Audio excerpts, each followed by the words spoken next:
Mort, you have to give my set pitch another look. Rammus Rampage again? Of course not. I'm talking about Pool Party Set pumps you up.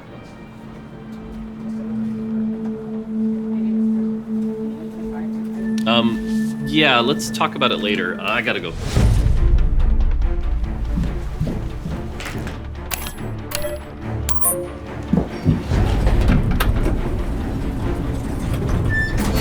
So every game, you'll work out with the set, and he makes you bigger. But you'll also be tasked with various exercises, get supplement tips, and be informed about the benefits of saunas and cold plunges.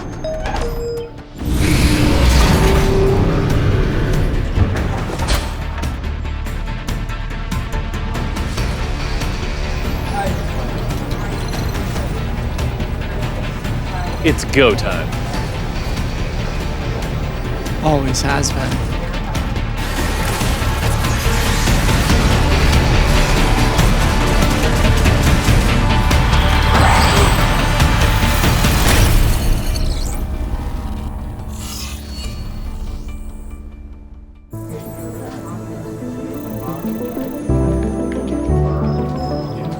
Hey Tacticians, I'm Liv, the lead of our next set, Cyber City.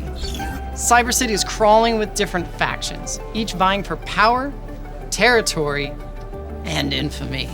If you want a piece of the pie, you'll have to build your crew, expand your turf, and hack your way to the top of this neon metropolis. Are you willing to do whatever it takes? Before you answer that, I'll introduce you to some of the citizens of Cyber City so you know who you're dealing with.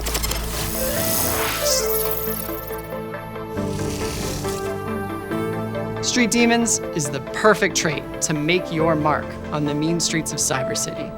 Activating Street Demons will tag hexes on your board, powering up the champions that stand inside. You can place any unit in a painted hex, but Street Demons will gain double the stats. There are even signature hexes that grant even more power and provide a touch of artistic flair. With units like 4-cost Brand drop and paint bombs and 5-cost Samira spray and bullets, these could be the last colors your opponents ever see. Samira's other trait, Amp, upgrades the abilities of Amp units in unique ways. For Samira, each Amp breakpoint increases the number of bullets she shoots. Other examples include making Nidalee's chain lightning attacks chain to more enemies, or letting Yuumi cast faster. While we're on Yuumi, I should mention that the Animal Squad is staking out their turf in Cyber City. While we were grinding Swarm last summer, we realized it was just the type of chaotic fun that would make for a perfect trait. At each breakpoint, you'll get to choose new weapons to add to your arsenal, and they'll fire automatically during combat. Blade Rang enjoyers, we are so back. Anima Squad is a big vertical with squaddies like Vayne, Yuumi, Leona, and the debut of 5-cost Aurora. Aurora swaps spots with a benched unit, who will fight to the death on her behalf. But just because she crosses through the veil doesn't mean she's just watching from the sidelines. While she's on the bench, she'll keep fighting and building mana, and when she casts her ability, she'll teleport to the best spot on the battlefield to hit the most enemies before hopping back. Next up, a trait for the gold hoarders out there. Golden Ox champions have damage amp and a chance to drop gold during combat. But the real kicker is how you reinvest your earnings. If you spend a bunch of gold in a single turn, Golden Ox bonuses permanently increase. But if you want to do it again, you'll need to save up again. You know what they say, sometimes you gotta spend money to make money. Golden Ox's 5-cost Viego dives into big clumps of enemies. But the coolest part about him is that he gets a hologram copy of the strongest enemy he killed last round, items and everything. And for those of you with an even higher risk tolerance, look no further than Cypher. Similar to Heartsteel earning hearts, Cypher champions gather intel by losing combat or killing enemies. The more Cypher champions you enlist, the more intel you get. But here's the catch. You'll only be able to trade your intel for loot once, and you'll only have a couple opportunities to do so. Will your secrets and blackmail give you the upper hand? Or will you stay jacked in too long and get burned? Hold on, I gotta take this. Yeah. No. What do you mean Shaco's a 1 cost? We agreed he'd be at least a 12 Over here. cost, if not Don't 13. worry, I got the rest. Riot Blue Cove here. Great news! They finally freed me from that magical library. I'm sure it was an accident. Anyways, with our syndicate trait, you're the boss. You get to decide how your organization runs. The trait gives you a Kingpin hat that upgrades a syndicate champion's ability. For instance, Twisted Fate normally throws cards, but make him the Kingpin and he'll throw enhanced cards that deal more damage, give him back mana, or even drop gold. Shaco is a 1-cost that permanently gains attack damage on kill. Hat this clown, and he'll teleport behind the weakest enemy, making sure he's always there for the final blow. At 5 Syndicate, you get to pick another Kingpin, allowing you to make 2 carry Kingpins, 2 tank Kingpins, or one of each. If you get to 7, your Kingpin's abilities upgrade again and grant an additional benefit. If you want even more boss mode, we've got a whole trait of cyber bosses, including Poppy, Vigar, and Ziggs. Plus, I had to bring a friend along from Inkborn Fables, Kobuko.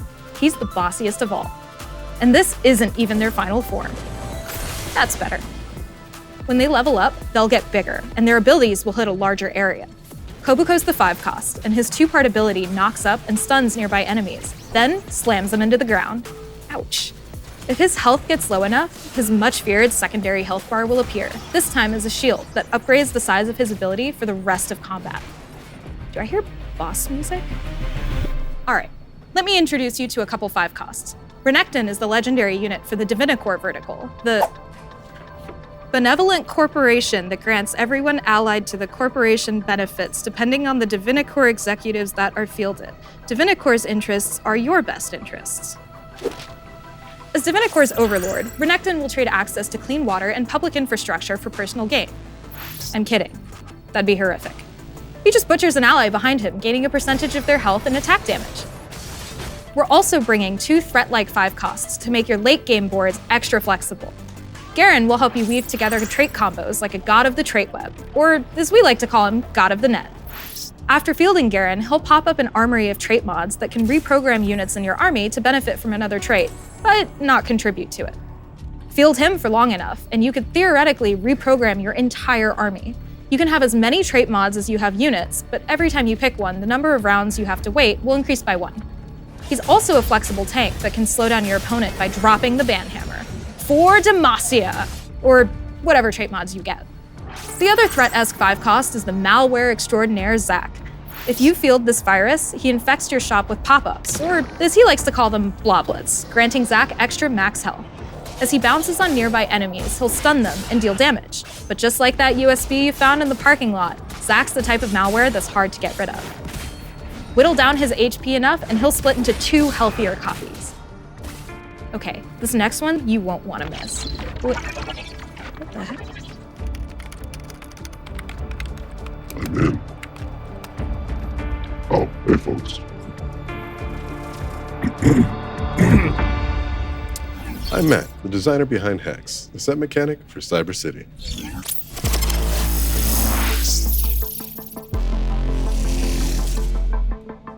Hacks have infiltrated core TFT systems, like opening encounters, shops, orbs, carousels, even augments. Just about everything. They'll alter your game in any number of ways, at any time. Don't worry, these hackers are on our side. Alright, let's cover some examples. One of my favorites is an augment hack that presents you with a choice. 1 stronger augment, or 2 weaker ones. Is a strong augment powerful enough to pass on the synergy the lesser augments can provide? You'll just have to make that decision for yourself. Another augment hack could permanently alter one of your slots to grant one specific type of augment, whether that be item-focused, econ, trait-linked, chaotic, or my favorite, black market augments.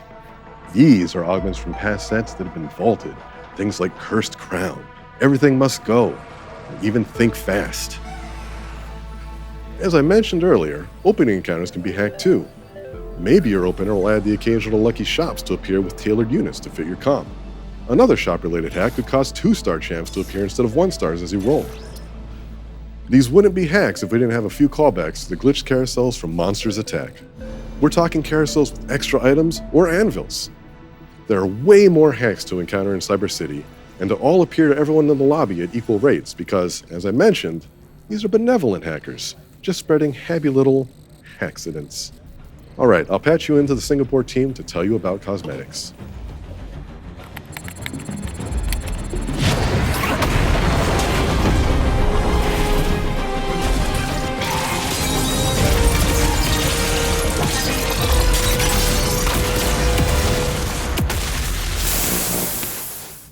Wow, how do we follow that? She just shot that poor river sprite through a building. I'm not sure, but we'll have to try.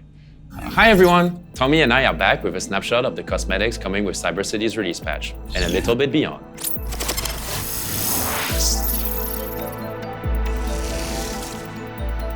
Like you just saw, we're introducing Project Vane Unbound for Cyber City.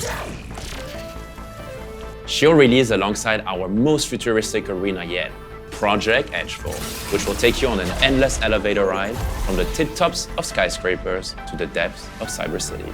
And if perma descent is not your direction of choice, you can always click this interactable, stop your drop, and lock in for a roll down. Sometimes, you just gotta lock in.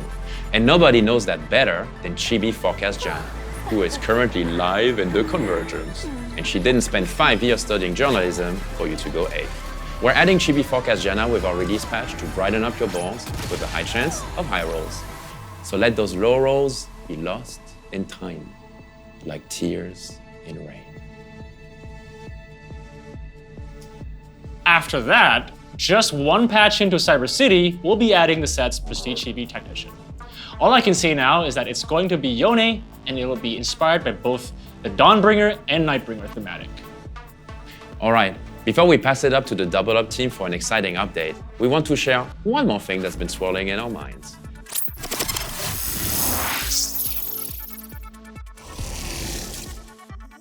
With the launch of Cyber City, you'll be able to customize your portal alongside your arena, boom, and tactician.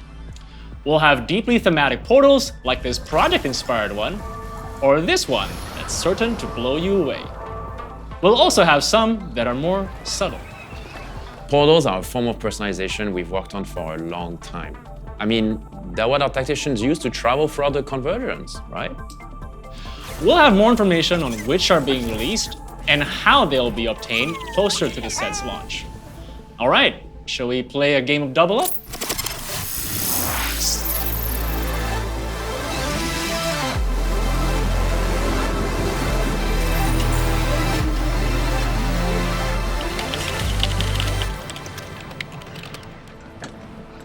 Hey Tacticians, Mort here with a Double Up update for Cyber City. I've got Christy Lee, who's leading the charge for UX on Double Up, here to join me.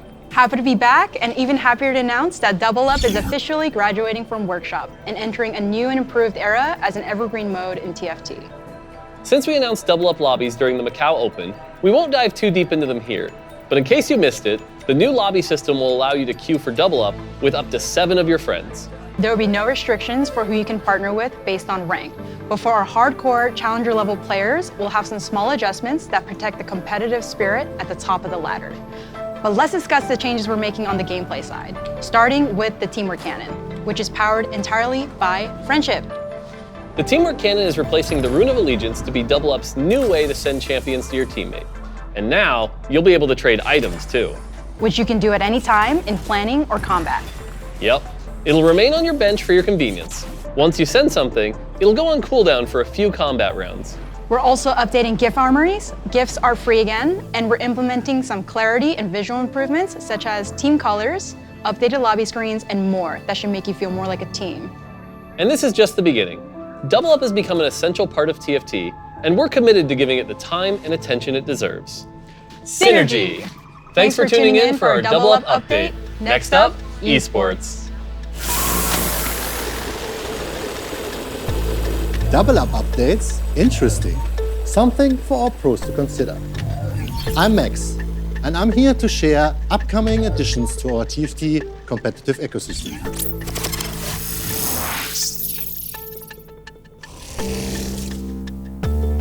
Starting with the next set, Set 15. Word on the street, it's some sort of fighting tournament. TFT Esports will introduce a new tier of competition. This tournament series will be the arena for the best of the absolute best in TFT Esports within their region. We are still hammering out the details, but the idea is that the top players of each region will get a spot to compete in their respective tournament series. This will be an additional independent level of competition, which will run in parallel to our beloved Tactician Cups, and both will directly qualify players for their regional Golden Spatulars. Performing well at the Golden Spatula will earn you a spot in the tournament series for the next set. This means that TFT top players can focus their efforts hone their skills even more, and feel rewarded for being at the top of their game. Players will be able to qualify for the first tournament roster through their performance across Cyber City competitive season. We really hope this change will create a more stable pro scene, a better tournament experience for players, a better fan experience, and more exciting high-stakes play. Can't wait to see what you think. More information on the tournament format and details will be shared in the coming months. We've come a long way since the start of TFT Esports, and we want to make sure we keep developing our ecosystem in line with the growing range of skill levels we see. But the core promise of TFT Esports remains. Anyone, from anywhere, can come out of the woodwork and reach for the crown or belt.